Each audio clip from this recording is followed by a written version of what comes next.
is basically the whole part you want paint with XV88, then wash it with aggressive Earthshade. Once that is done, you can start the highlight. First one is with XV88 again to bring back some of the color after the wash. I personally go heavy on the highlight because the end result is aimed at mid-high tabletop, and layering is my favorite technique.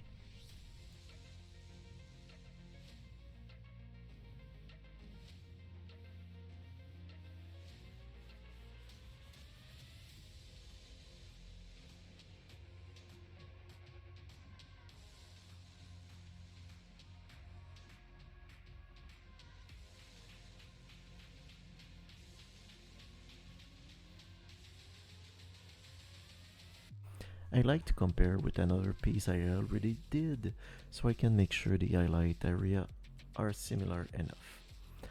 I'll use a second and a third layer of XV88, making sure I do not forget any spot for highlight. If I forget some, it's okay, I'll just highlight them later with a brighter color. The job do not have to be precise, but I tried as much as possible to leave some of the darker color on each step. Sygvald is a very nice model to try that paint scheme, since he has a lot of details on his armor and very little flat surface.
The second highlight is Zamesty Desert mixed with XV88 without much of a precise recipe, probably 1 for 1.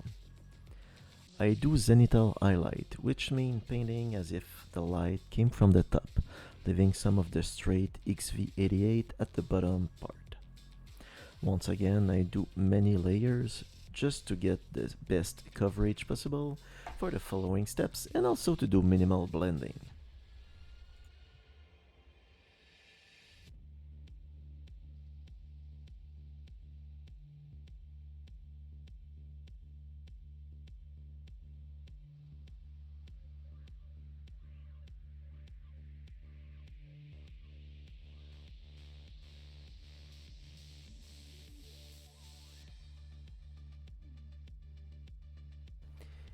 It helps once in a while to look at the model from a distance to make sure your highlights are on point.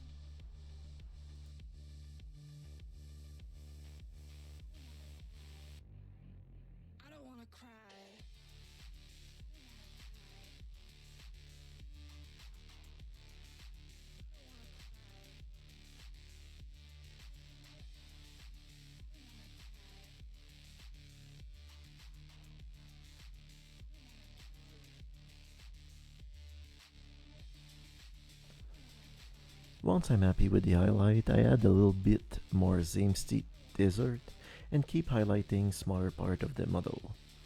Smaller details can start getting highlight at this point and it's still okay.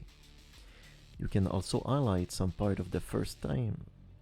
It's not too late at this point yet if the part is small or somewhat hidden. 2 or 3 layers of each highlight is pretty much a standard at this point. You could do more or just 1 layer, depending on the time you want to spend on each model. This one, for instance, took me about 4 hours to do non-metallic metal. For infantry, for example, you could use just one layer, and for bigger arrows or bigger parts, you could do many more layers.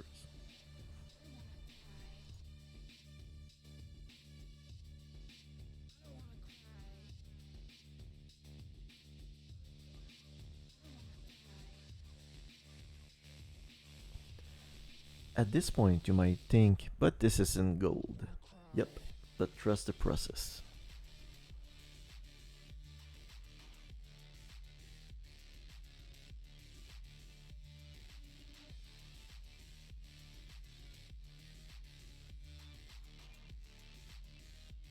Now I start with the shadow. My model will have a lot of purple, so I decide to use purple with XV88 for shadows. It will barely shows, but it's a good idea to add some color variation to your gold. If you look at more advanced technique, they'll often use a weird color for shadow, like the base of the models, for example.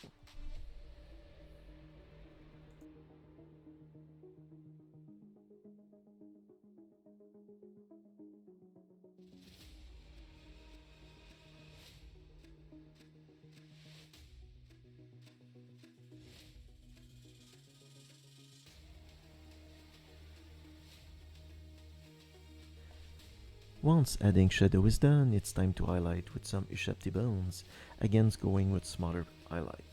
At this point, you're really just highlighting small piece of the model and edges. You can even highlight some edge that had no highlight at all to add some contrast.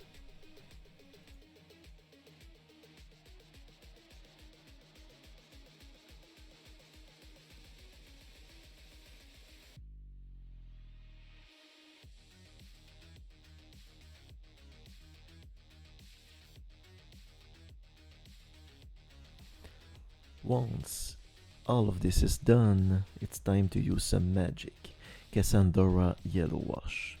This will bring a rich orange yellow to the paint scheme and really bring out the gold.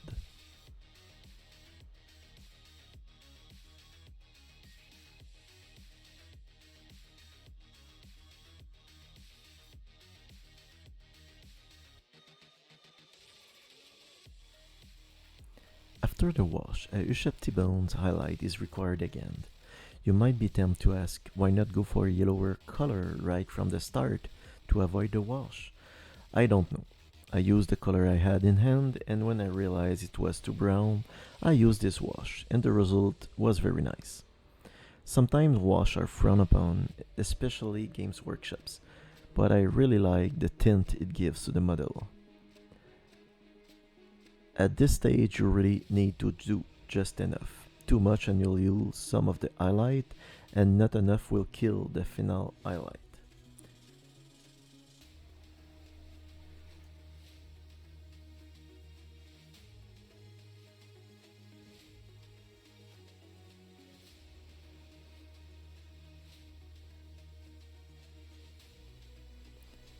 Which is just white. At this point, it's just adding that here and there on on the tabletop. It's the kind of details that really makes a model pop. From up close, it might not be the best, but once again, it's aimed for high tabletop at best.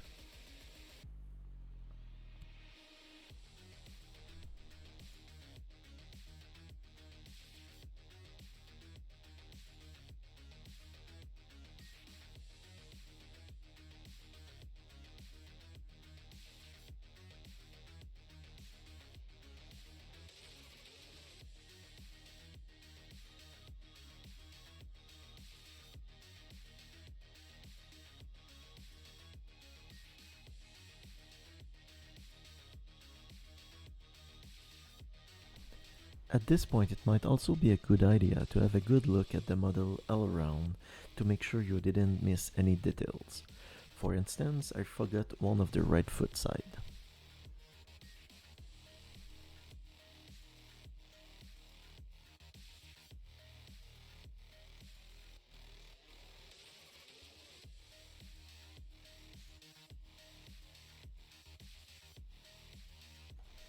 So this is the final result of how not to paint non-metallic metal gold. Hope you enjoyed. See you next time.